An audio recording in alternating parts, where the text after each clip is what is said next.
Despite the fact that this year's ANA show was cancelled, the tentpole auctions for the event were still able to go ahead. Join me for a quick look at some of the highlights from the Platinum Night World Coin session. The Swiss shooting thalers are generally held in very high regard for their excellent design, but even within those ranks, these pieces for the Frauenfeld Shooting Festival from Thurgau receive some well-deserved special attention, depicting the Swiss personification of Helvetia, protecting an allegorical representation of the canton of Thurgau on the reverse. The obverse renders an absolutely stunningly beautiful version of the Frauenfeld coat of arms, flanked by a reef and crossed rifles in the rear. PCGS graded this spectacular 1890 gold medal as SP62, and at auction it managed to obtain $10,800. If you consider Victorian coin design, and there is a lot to consider there, then the Gothic crown of 1847 is easily at the pinnacle of that most lofty list of achievements. And to discover a specimen such as this, with barely a hint of toning in such a high grade, is just astounding. Every minute aspect of the lavishly detailed design is perfectly rendered and visible. The grade of Proof 62 is only held back by a few scattered marks on the fields that certainly don't detract from the visual appeal of the coin. This NGC slabbed masterpiece was sold at auction for $13,200. There are such names that echo throughout history, either for achievement or through sheer infamy. Edward, the Black Prince, is one such epithet. The eldest son of King Edward III and father to the future King Richard II.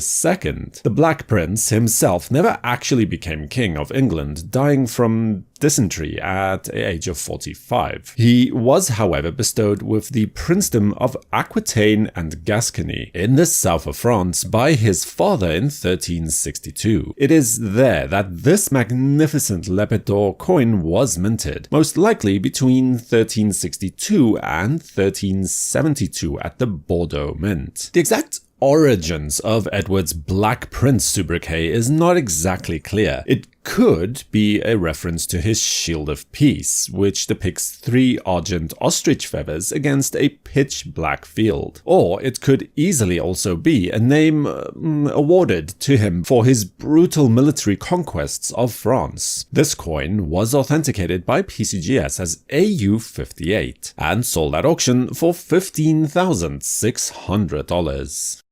And then we have an interesting coin that, at first, appears to be an 1849 Seated Liberty $half. Only this coin was overstamped on the obverse with the royal monogram of King Frederick VII, who was King of Denmark until 1863. In all probability, this coin was counterstamped in 1850 for use in the Danish colony of the Danish West Indies, quite possibly in the main island of St. Croix. Only 4 to 5 of these coins are known to have survived, and NGC authenticated this coin with a grade of MS62 to achieve a closing price at auction of $21,600.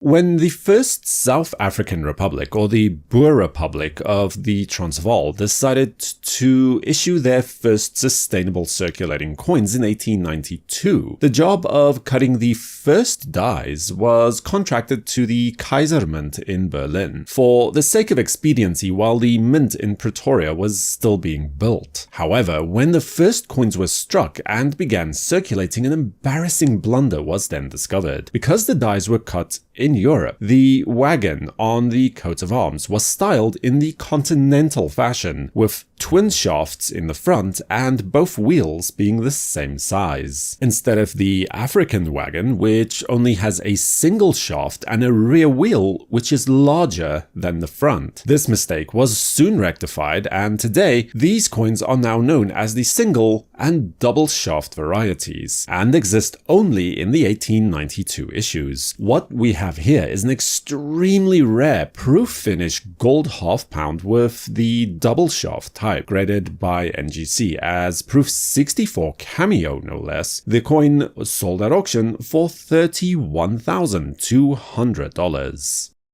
And while on the topic of first year of issue coins, the Royal Mint officially established a branch mint for the Australian colony in Sydney in 1855. This half-sovereign was one of the first 21,000 such coins to be issued in that same year. Amazingly, this coin was actually discovered by a metal detectorist in the Bay of Plenty in New Zealand in February of 2020. There are only around a dozen or so of these coins known to have survived to this day. Graded by NGC as XF Details, this rare coin sold at auction for $31,200. Placed within its proper historical context, the Bohemian Revolt of 1618 essentially sparked the 30 Years' War. Despite the crushing defeat of the Bohemian forces in the Battle of White Mountain in 1820 by the forces of Frederick II, who outnumbered them by nearly 2-1, the war would continue to rage further for decades still, drawing in more and yet more still European powers as it continued on. On this coin, dated 1635, Ferdinand II proclaimed here as Holy Roman Emperor and King of Bohemia. The imagery really is unmistakable. Ferdinand is depicted crowned in full armor with a sheathed rapier and while holding a scepter and orb, exalting him as the supreme and unchallenged ruler. Graded by NGC as MS62, this gold 10 ducat coin sold for $168,000 at auction.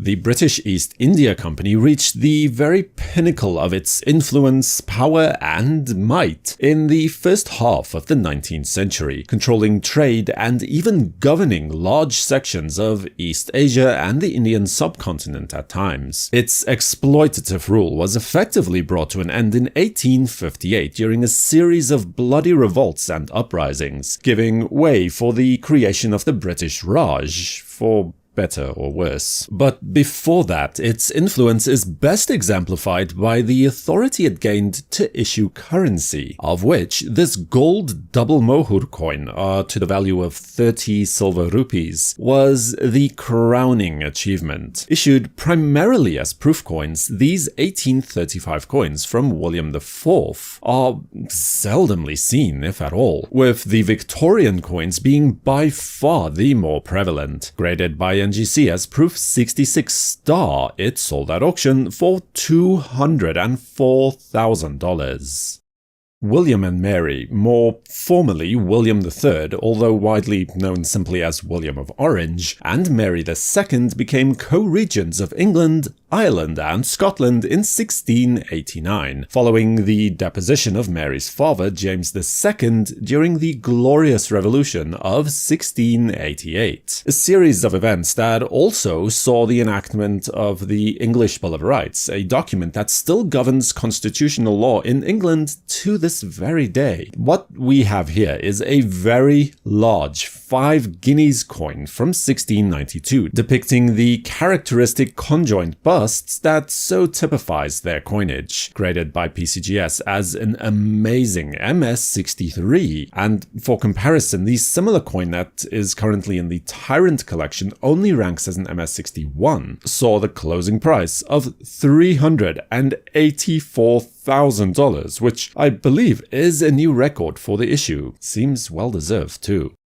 While George III is today best remembered perhaps as the Mad King, the man who lost the American colonies and fell into despair and continued to tumble down the rabbit hole into dementia in his later years. While all of this is in fact true, I submit that it is perhaps an unfair portrait of a king who ruled for over 60 years, placing him third only behind Queen Victoria and Queen Elizabeth II in terms of longevity. In fact, during the early years of his reign, the picture was very different indeed, a period that is noted for innovation and great advances in the agricultural and scientific communities. So too did the Tower Mint benefit from his rule in those first few decades. A prime example of this would be this 2 guineas gold pattern. Such a large denomination gold coin was perhaps doomed to fail, and indeed never did actually see circulation to my memory, but the mere fact that the mint felt the freedom to explore the option in 1768, only a few years after George III became king, speaks volumes. Graded as NGC Proof 64 Plus Star Cameo, this exquisite coin sold for the kingly sum of $384,000 at auction. If you had the opportunity to pick just one coin from these, which would you most like to add to your collection? Subscribe to WNN and remember to activate notifications with the bell icon so you'll know when new videos are released. For the World Numismatic News, I am Numisman saying thank you for watching, stay safe, keep collecting, and have a fantastic day.